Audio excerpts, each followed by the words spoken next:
Hi, everyone. Today I wanted to discuss the idea of politics and therapy.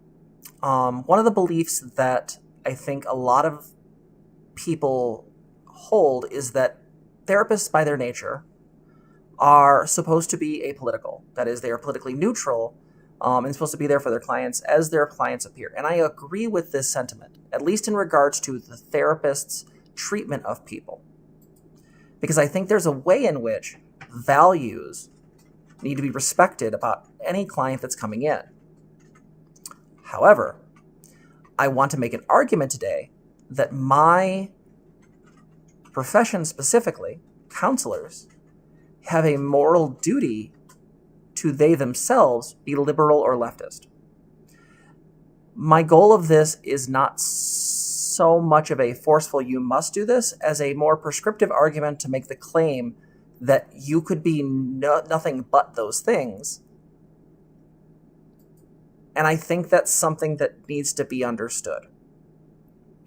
So what I want to look at today is my own code of ethics. And so before we get into that, I want to talk about the different branches of mental health, right?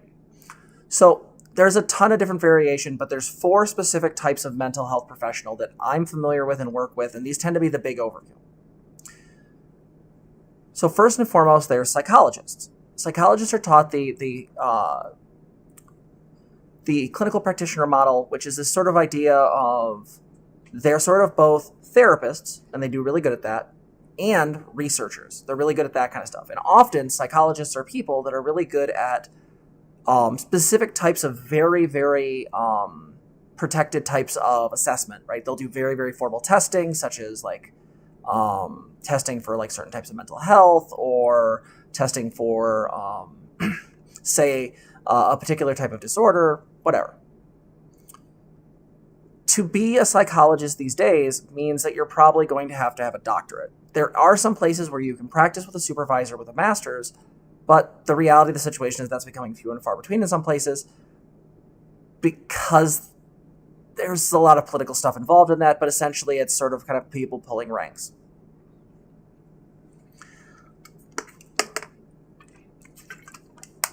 Next is social workers.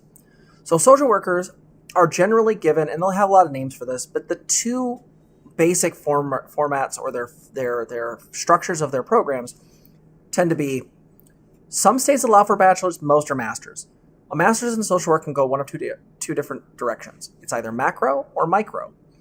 So macro tends to deal with community resources. These are the folks that become case managers. These are the folks that like work on getting people signed up for like food benefits. This is a pretty regular thing. Micro tends to focus exclusively on people, tends to deal with therapy, right? So social workers in that context are not particularly different from psychologists other than the focus of their training. Because even in the micro programs, there is still a focus a little bit on community resources and support within that larger system. This is why you'll see a lot of social workers usually working for CMH. Next is psychiatrists, and psychiatrists are individuals who have to go to medical school, so they have to get a shit ton of education. And essentially the issue is that they have to do this so they can prescribe. While there are some states that allow for psychologists to prescribe, the overlap there is not particularly huge, and psychiatrists still kind of dominate that particular aspect of treating psychological issues. I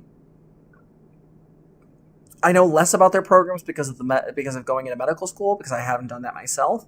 My understanding is there is some level of training around therapy, but it really is focused more on med management. That's not to say they can't do therapy, but I don't know how much it focuses in their programs. So if someone who's a psychiatrist sees this, feel free to send me data. Last but not least is what I am, which is a professional counselor. Now, unlike psychologist or psychiatrist, I think social workers too, all of them have lobbied to make their terms, the descriptors for them, to be protected. I can't call myself a psychologist because I'm not a psychologist, right? Counselor is actually a general term. So rather than getting that protected, which was a long issue process discussion of problems with the way that counselors tend to organize politically, the issue became one in which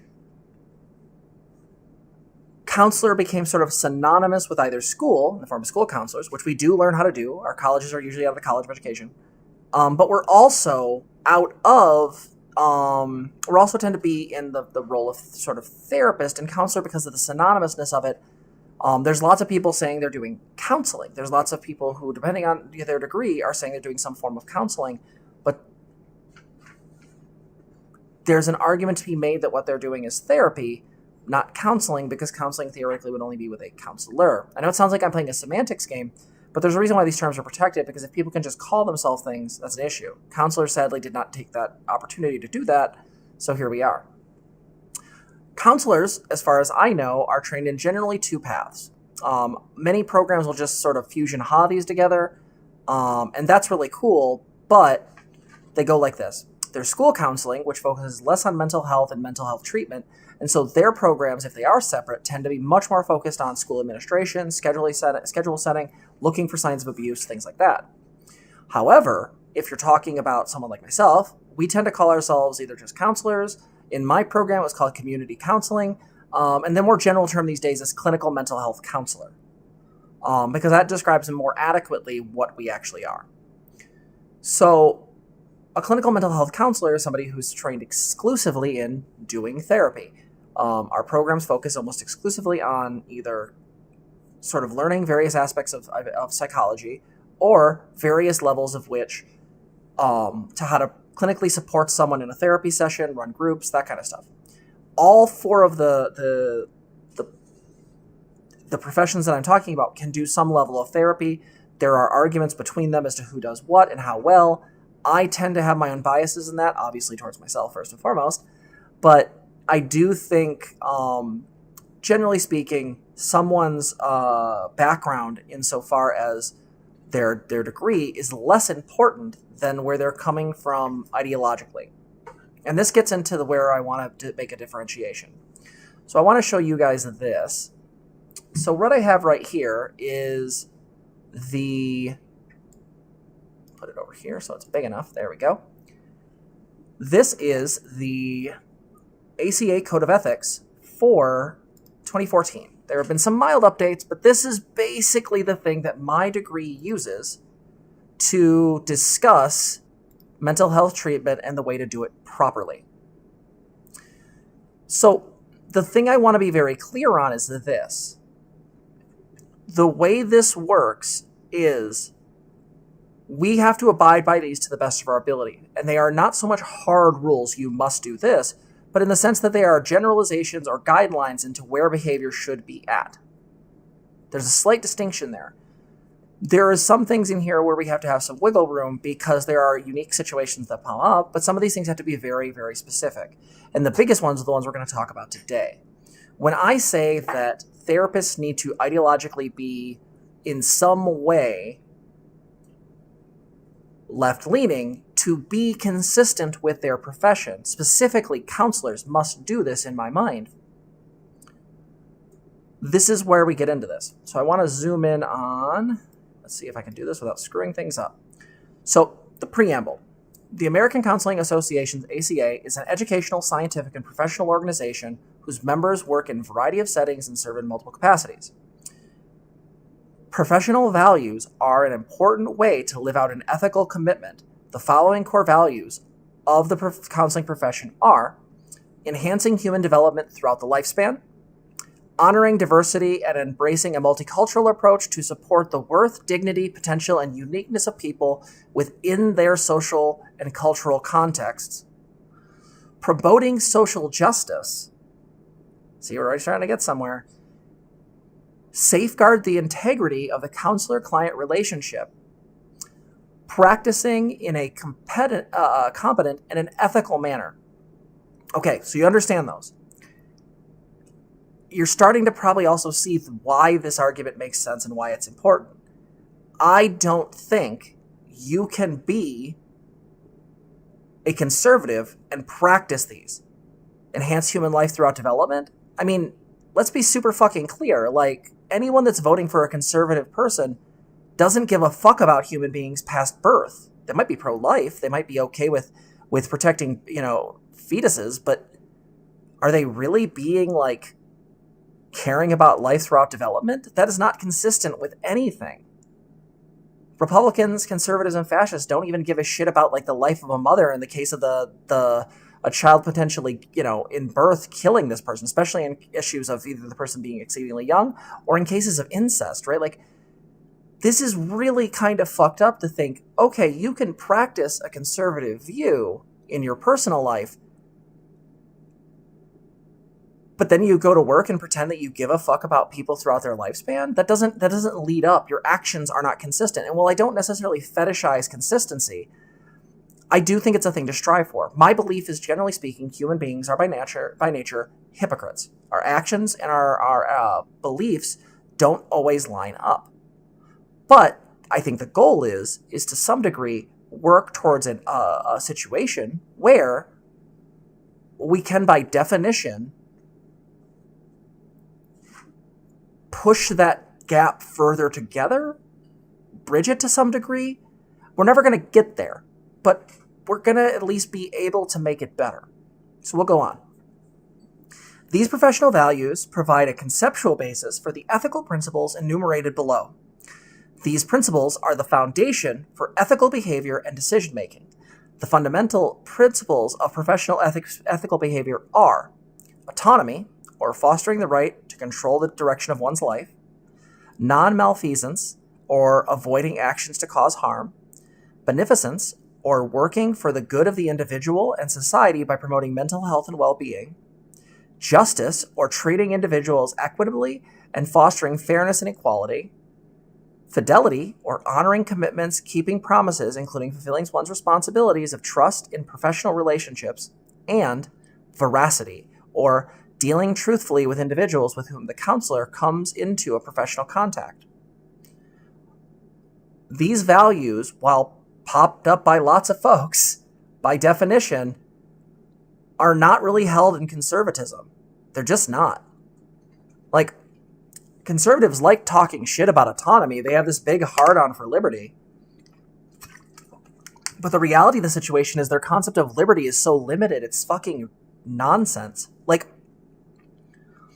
we're going to have a problem if a person can't express their religious views, regardless if their religious views are attacking another person. But if a person assigned male at birth realizes, no, I kind of want to be a girl, like I feel more comfortable with the idea of being a girl, that's an issue, right?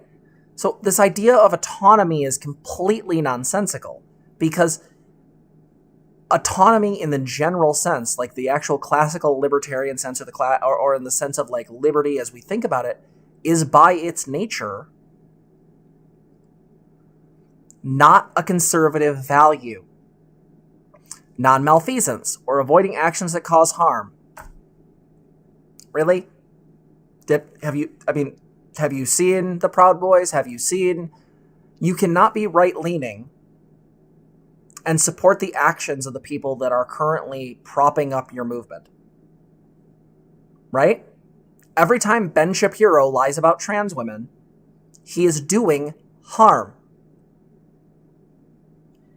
If you're the type of person that believes in that rhetoric, how could you ever see a trans client? If you're a counselor and you're sitting there going, this is just a crazy guy, fuck you. That doesn't make sense. And what it does is it means that you're not meeting the last standard, which is veracity. You're not being truthful in your professional contact. If you say you support and want to honor the client, and then you're sitting there voting against trans rights, you're violating the code of ethics. Full stop. Next, we have beneficence, right? Working for the good in the individual society. This is the important one I want to make sure we talk about is conservatives will lie and say that they want to promote the society and that these degenerate ideas such as trans people and gay people and so on, by definition, are doing damage to society. Now, we know very clearly that's not the case. We just know that. If you look at the plurality of data, gay people aren't causing like the fall of the US. They're not the ones going up and attacking the Capitol. They're not the ones that were, destroying all of... sorry, minor hyperbole got against me. And generally speaking, they're not really the ones that are super pissed off about, seeing too much of like heterosexual representation in media, right? This always comes from the right. Their notion is that they're trying to protect society or kids or whoever their fucking like issue du jour is. But the reality of the situation is that like they're not in any way meaningfully doing that. They're protecting the individual who has power. You can't see an African American client and sit there and pretend that you're willing to support them for their good, which may include them reclaiming their power, and then tell me, because you voted for Trump, that those things are in alignment. They're not. They simply aren't. Justice, treating individuals equitably and fostering fairness and equality. Really? Like, I don't, the concept of, like, conservatives don't want justice. They want, well, there's a better way to say that. Conservatives don't want rehabilitatory justice. They want retributive justice. This is why you can have police officers wandering around the streets with stupid Punisher symbols on their car, despite the fact that the Punisher is an ultra-violent individual whose goals are to circumvent the law to kill the bad guys with no due process, no innocent until proven guilty. The fact that cops would hold that up means they fundamentally don't understand their position in society. Right? Like, you can't, by definition, hold up the Punisher as your hero and be a cop, because a cop's job is to investigate a situation, bring in the people who have been accused, and start the legal process. They are not judge, jury, and executioner. And there isn't some thin blue line keeping society from falling apart. This is just not how things work. And the idea that you as a therapist can go against that and support Blue Lives Matter or any other bullshit, and then still look at the January 6th attack and go, oh, that was okay. Like, the reality of the situation is you can't do that from a conservative view. Your ideas of justice are simply fucking distorted. Fidelity, keeping honoring commitments and keeping promises. This one, I think, can still be done by conservative liberals. We can make an argument that it's like not, maybe the conservative may not be as engaged with, but to some degree, this one I don't have really big issue with. I know people who are liberals and leftists who don't keep their promises or struggle to meet their responsibilities. And then we've already talked about veracity and truth, right? So this is kind of the stuff I wanted to go off. And here's where we get really interesting. So in the Code of Ethics, there are these different sections, right? So we can look at these different sections. And the big one I want to look at is the counseling relationship, right? So what we're going to come over to here is what I like to look at as Section A, the counseling relationship. And this is really interesting. It covers things like primary responsibilities, records and documentation, counseling plans. Actually, you used to work for a place that didn't do this. Like, it wasn't enforced. You had to do notes. Ask questions. When you go to see a therapist, ask them, do they keep notes? Now, granted, most places that are working with insurance have to, but if you're working with someone who's like a for cash place, no, ask if they keep like documented notes. This is actually a requirement. I did this even when I wasn't required to, because I was damn sure not going to have someone come after me for something that that they imagined that I did and not have records to back that up. Jointly work on the counseling plan with the client. Okay, that's super cool. Love that. Then we have,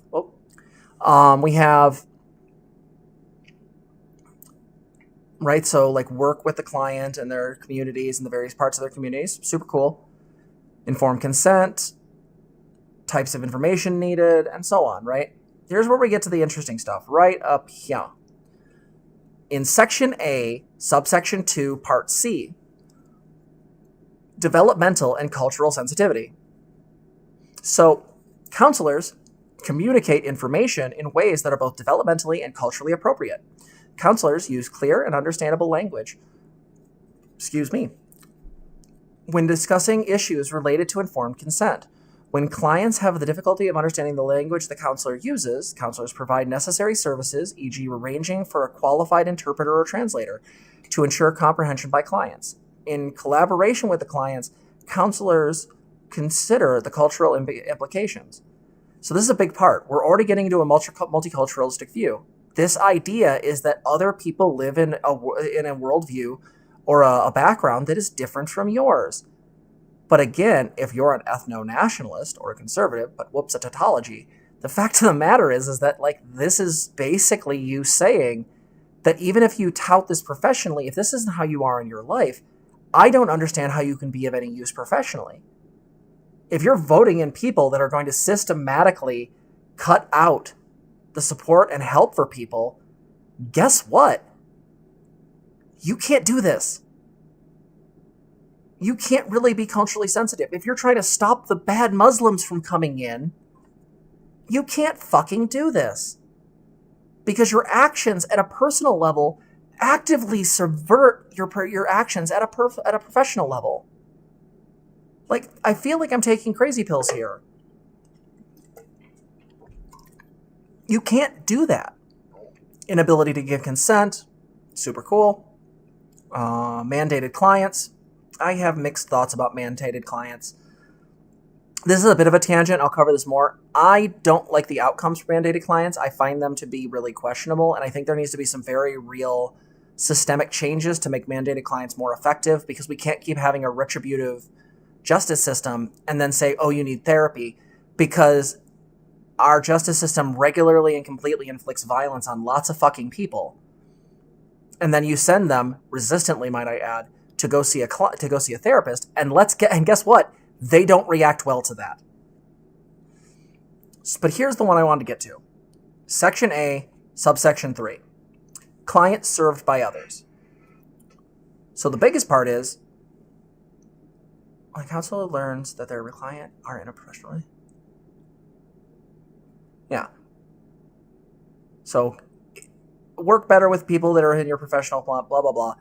Again, this call out is not necessarily to talk shit about those people who are conservative and counselors. It is to say, though, that I think you're behaving unethically. I don't want to necessarily say that, like, I'm okay with that. This, to me, is a positive way to discuss this. I want to see changes. I want your personal ethics to be better. So I want to be really clear, this isn't an attack, but it is something of a call out, because I don't understand how you could be one and not see how that colors your perception. Anytime you have a woman or a person of color or a member of the LGBT, by definition, you may not be able to support them because you don't actually support those values. Here's the big one. A4, avoiding harm and imposing values. A4A, avoiding harm. Counselors act to avoid harming their clients, trainees, and research participants, and to minimize or to remedy unavoidable or unanticipated harm. Section A, subsection 4, Part B. Personal values. Counselors are aware of and avoid imposing their own values, attitudes, beliefs, and behaviors. Counselors respect the diversity of clients, trainees, and research participants, and seek training in areas in which they are at risk of imposing their values onto clients, especially when the counselor's values are inconsistent with the client's goals or are discriminatory in nature. So I want to be very clear about this. The purpose of this value is to stop people from being bigots to somebody coming into therapy. If you're coming from a community, say like the Black community, who may be more resistant to coming into therapy because of very real institutional shit that we did to them previously, which is fair, you have to take those things into consideration. If you're working with someone who's a member of the LGBT, you have to respect their language the way they are. You can't put your personal values on them. And my argument would be is that if you are conservative, by definition, you automatically cross this line. I know that sounds hyperbolic, but let's be clear. You automatically cross the line, because how can you use the language of a non-binary person, use their they, them pronouns, and advocate for them to get healing and to help them, and still in your life work towards ends that benefit your wallet, or because you just think all these queers need to pay? Like, this doesn't work. And now you could obviously give the opposite argument. You could say, well, what if you're a leftist or a liberal and you're seeing a conservative client? No harm, no foul. I've had clients who I've needed a challenge on their conservative views because I thought their conservative views actively were sabotaging their actual goals. If you're a person who, for example, believes that no one deserves empathy, we should do no social programs whatsoever, and then you keep wondering why everyone in your life doesn't support you and why you don't have anyone care for you, have you considered the fact that maybe you treat other people like shit? Like, that's a thing. And I can even say it this way. I think it's the responsibility of the counselor to find those commonalities to build connection. As it said earlier, it is our fucking requirement to, by definition, build the therapeutic relationship. And I'm going to call it therapeutic relationship because the newer shit like the therapeutic alliance is garbage. I think it sounds way too generalized, and I think it doesn't actually show the amount of engagement that you have with a client. I have clients who are teens or adults who I fucking love. I get excited to see these people. Not because they're my friends. They're not. They're clients. But there's still a connection there. One that I'm very interested in maintaining and keeping healthy. And if that client happens to be conservative, there's usually two ways I deal with that. Either one, if they're open to it and they like arguing, which I also like arguing, we'll have discussions about it. Because if I do see there being an inconsistency with their goals, or it actively subverts their goals, such as a client who espouses libertarian values and is freaking out because they're having to deal with some particular social system in the government, and don't realize that the reason they're even engaging with that social system is because of real multi-generational or familial issues.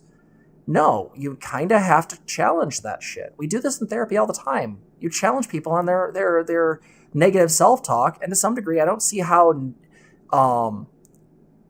problematic political values can't do the same thing. I just don't.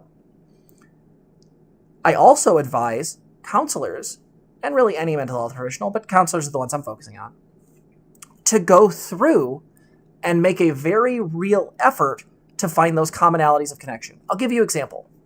So the last year scared the fuck out of me, right? Because we had Proud Boys, we had attacks, we had BLM, and I love BLM, I support BLM, but there was a lot of counter-protests by a lot of white supremacists, not to mention the main group of white supremacists, namely the police. The issue being is this. I had to reevaluate my views. I identify as a leftist. The reason I don't identify as a liberal is because I don't believe in liberal systems of government changing or fixing things when they're so deeply rooted in capitalism. And I would make an argument that counselors also have to take on something of a more socialistic view anyway. I'll explain that later. But here's where things get interesting. To me, I had to figure out where my values stood on firearms. For the longest time, I was anti-gun as fuck. And then I transitioned, and I got really scared because I've had to live in areas that were much more conservative than I am, which is, generally speaking, 90% of the United States, right? Leftists like to make a lot of noise online, but we're still fairly tiny. And so the argument would be, is that I had to go, well, do I want to own a firearm? And what I realized was, not only did I have friends that were super great, my dear, dear friend Jimmy was like super fucking supportive. Like, I love him to death. He's been amazing since I transitioned. Like, genuinely love it. Not to mention my friend Kane, who's actively been like protective and loving towards me. Like, I couldn't ask for better friends. Like, my transition's been really easy and I feel bad about it. Like, I actively do. But these folks literally took me shooting so that I could learn how to use a firearm and feel better about myself and have one in my home without feeling nervous about it. I don't even think about it most days, but I have one. I've even considered joining the Socialist Rifle Association, which I definitely suggest people check out because they're pretty neato. Why does this matter with the counselor? Because when I've worked with conservatives who are very pro-gun, very pro-Second Amendment, rather than getting onto social issues, which tend to be a little bit of a dodgy conversation, I'll bring up other issues, such as recently acquiring a firearm and using that as an appropriate form of disclosure to lead to a conversation about the person's fears and why they believe their Second Amendment rights are so important. This can be a way to lead into them because, again, while you never should make the session about yourself, it's always about the client, there's a way in which your disclosure, when appropriate, can be incredibly beneficial to make the person feel at ease. By saying, I'm not some gun-fearing liberal, this conservative could suddenly be like, oh, wow, that's really cool. Like, that's really cool. Like, this, despite having this political difference with this person, and despite the fact that I don't necessarily support their identity, I find that there's a commonality there. We both have these fears of certain things happening. That's really fucking cool. Right? So this is where this argument is coming from. My assertion is that one cannot be conservative, one cannot believe in capitalism, one cannot be a fascist, and be a good counselor. I can say this for multiple reasons. Even if we look at the multicultural and LGBT supportive natures of the Code of Ethics, we could get into things like protecting clients in group situations, which could extend to larger community situations, or discussing issues of pro bono. It is our responsibility as counselors to see clients pro bono if need be. In fact, I've recently had to put out there that if a client can't see me for, whatever the insurance they have covers or whatnot, I will take them on as pro bono. In fact, the place I work is considering shifting to like a non-profit model for this exact reason. Because if you're getting grants and support, you can see people who normally couldn't go to therapy because they don't have insurance. Because this country's deathly afraid of universal health care for some stupid fucking reason. I don't think one can be on the right end of the spectrum and be a good therapist. Because your views are that there is a right way and a wrong way to be. Your views and your votes actively tout a notion that hurts people. Specifically, people who are different than you. And whether that's immigrants, whether that's people of color, whether that's members of the LGBTQIA, no. You have to re-examine those values. We tell this all the time, but it's not an enforced thing. We tell people they have to go to therapy because you don't want to project your shit on the client. I think your political values should come up for fucking grabs on that stuff. I really do. Because without acknowledging that, I think you're being incongruent to the point where I think you could be doing harm. Because if your client never feels like you're really in it with them, never really there for them, then if that person leaves therapy because they don't feel like you're a good fit, many people won't seek another therapist until it gets bad enough. This is my argument for lots of different populations, and I'll get into some fairly spicy takes at another time about that. Oh, trust me. Because in my mind, in my argumentation, the idea is that you want that first impression to be good, because it takes tremendous courage to be someone who's willing to go to therapy, someone who's willing to look at their stuff. I think that's a tremendously courageous and incredibly great thing for people to do, and I don't think it should be minimized.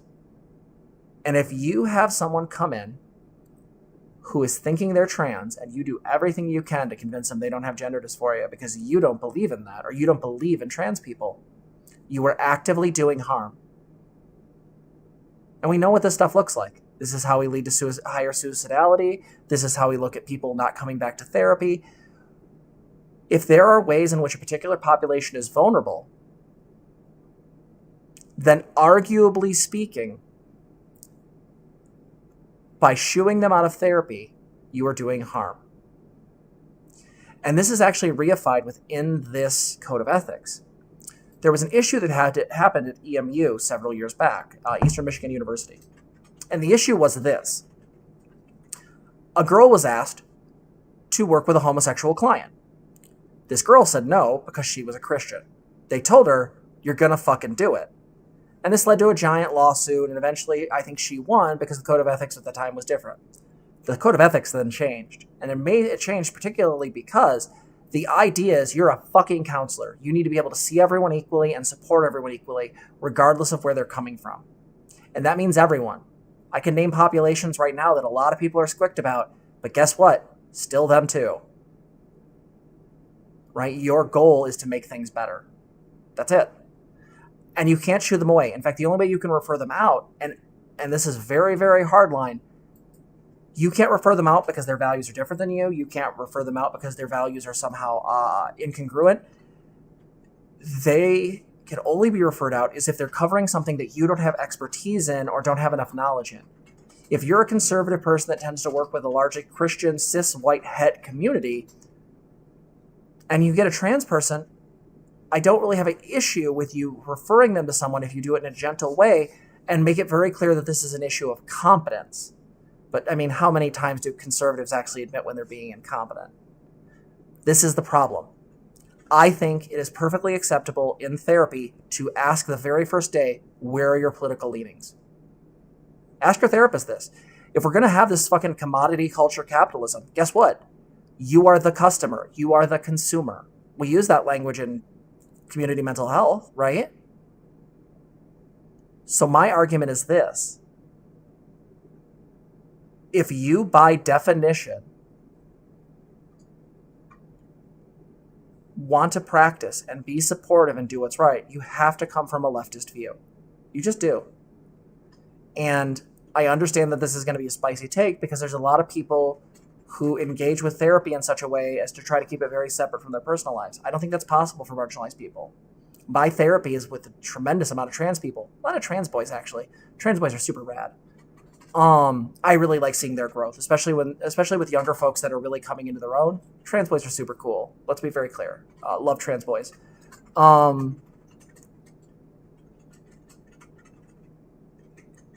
If you're a person who is in a marginalized group, this stuff is real for you. It's not something scary that happens on the news. It's not over there. It's that if you're a person of color and you're trans, your likelihood of being killed is higher. Like, let's be very clear about this. Your therapist is somebody you are buying services from. You are a consumer, and by definition, if they don't meet your standards, get the fuck out and find a new one. And if they cross any kind of ethical line, or you're not sure if they did, look up their association's code of ethics, and if need be, report them to licensure. Because here's the reality. One of the reasons I'm so upfront about the fact that this is not therapy, I am not doing therapy, I'm talking about mental health in a very general way with hypothetical anecdotes.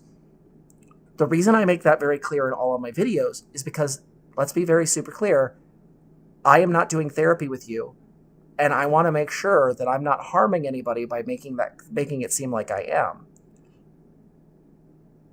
But I want you to know how to empower yourselves, because a lot of people go to therapy and think the therapist is in control. They're not. You are. They know their systems. They know the things that they need to keep in mind, such as, which paperwork to fill out and how to support you if they're good at their job.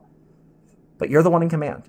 If you're dealing with a therapist who does not understand gender issues, find another one. If you find a therapist who is saying shit about your abuse as a child and going, you had it coming, find another one and report them immediately to their licensure board of your state. This is how we clean house of bad therapists. That's just what we do. So I hope I made this clear. And I want to be very, very upfront is that I am trying to make this as direct and honestly as provocative as possible. Not because I'm just like a attention whore, though I am. It's because I want the people I consider colleagues to fucking be better. And I know that I have to be better. I have to get better. I'm always learning. I have to do that. And I don't want to say they should too, because that just sounds petty. But I believe that is the standard as a counselor that we have to uphold. So that's how things are. If you like this section, or this segment, like, comment, subscribe, ring the bell to get notifications, and I will see you in the next one.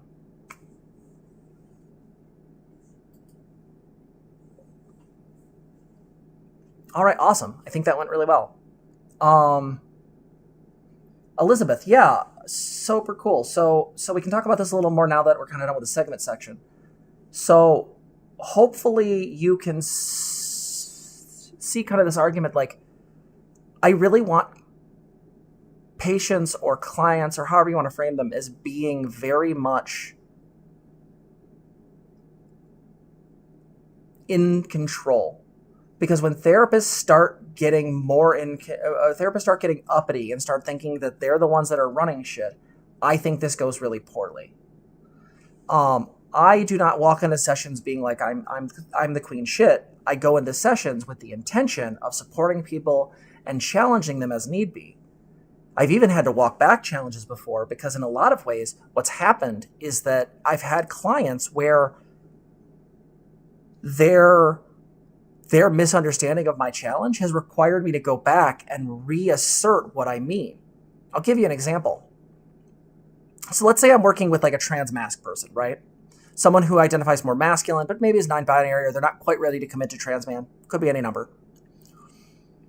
And one of the reasons they struggle with their transition is because every time they act like a man, while it brings up gender euphoria, it brings up this weird feeling of resistance. And they can't quite figure out what that is. And so in that situation, what I might do is challenge them to sort of be more assertive, be more willing to speak up to their boundaries and their needs and all that. And that's great. But then if that trans person goes, oh, they're asking me to be shitty and violent like my dad, I've missed the fucking mark, right? Like I've missed the mark. I've literally screwed the pooch on this. So my argument would be is clean that up. I've actually had to work with clients where we've had to like kind of reassess whether therapy was a good idea. And in those situations, usually people stay because it's not that I'm not like this like incredibly great arguer. It's that I make it clear that when I say, hey, I want to work with you to be more, I want you to be more assertive and I want you to be better at your own can't talk today, better at advocating your own needs. I don't know why I can't do that word today. I think that shit is important. And I think breaking apart that misunderstanding leads to growth. And in the situations where similar things have happened, I've seen this like firsthand, people legitimately getting better.